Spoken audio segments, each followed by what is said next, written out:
Hey guys, and welcome back to the channel. This is my reaction to Everton going into Stamford Bridge and picking up a hard-fought point.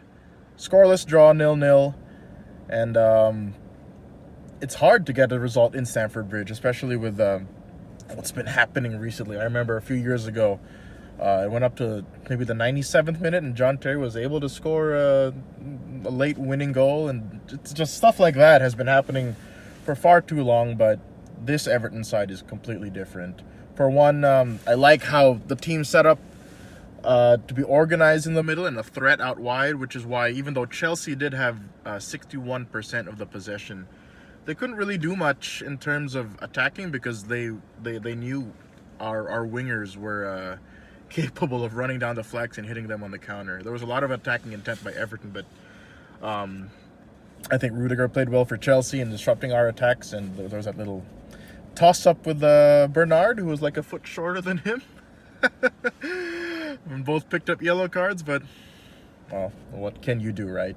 The starting lineup was unchanged from last week. There were calls for maybe Ademola Lookman to get a start in the place of like Walcott or Bernard, but that didn't happen.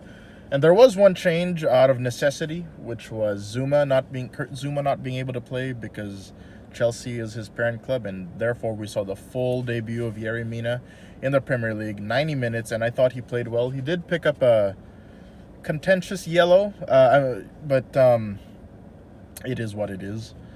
You can never really tell with the officials in the Premier League these days. But I thought he played well. A lot of tackles, a lot of blocks, and didn't really get on the end of anything off of set pieces because for our set pieces aren't exactly the best when we do have them, but that's besides the point. And it was good to see 90 minutes from Yerry Mina finally. Not Kurt Zuma, Idrissa Gueye played well for us, disrupting Chelsea's attacks. It was like basically Rudiger and Gueye canceled each other out, and I love Idrissa Gueye in this lone defensive midfield role. It goes to show that him and Schneiderlin can't play together, but you pair Idrissa Gueye with a midfielder like Andre Gomez, who can, who's great on the ball, can carry the ball forward. And Idrissa Gueye will do his thing. He'll run around the pitch, tackle, disrupt everything, just basically act as a destroyer. Yeah. Nothing really to say much. But a thing of note really is that this Everton team does have a plan whenever they go into these big games. Sometimes it doesn't always work out. We lost to United, we lost to Arsenal. We picked up a draw here, but at least there is a plan, which really it's something that couldn't be said about the previous squads. We were every time we went up against the top six or these bigger teams, it's like we'd always capitulate after a while. They'd always be a threat to leak a goal in. And, aside from a few shots in the second half, Hazard going across the face of goal, Marcos Alonso hitting the post, nothing really in terms of like really being dangerous to score, and me feeling that Everton's going to concede. Although into the last minute of stoppage time, I thought that once Chelsea got that set piece, I had flashbacks of all those late goals that Chelsea would score against Everton, and then thankfully that didn't happen. And a final note on Mr. Alvaro Morata.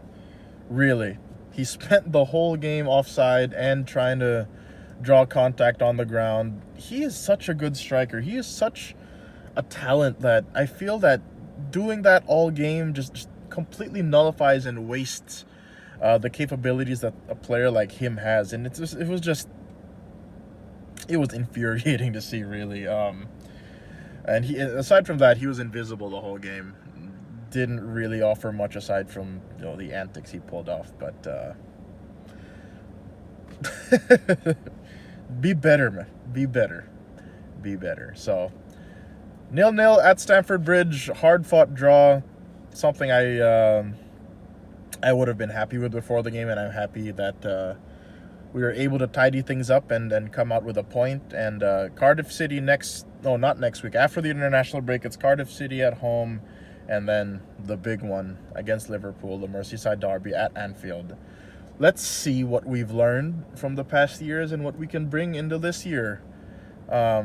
This year's editions of the Merseyside derby. Hopefully, fingers crossed for something different, like a win. Well, let me know what your thoughts in the game are in the comments below. Like, share, and subscribe, all that good stuff, and I'll see you next time.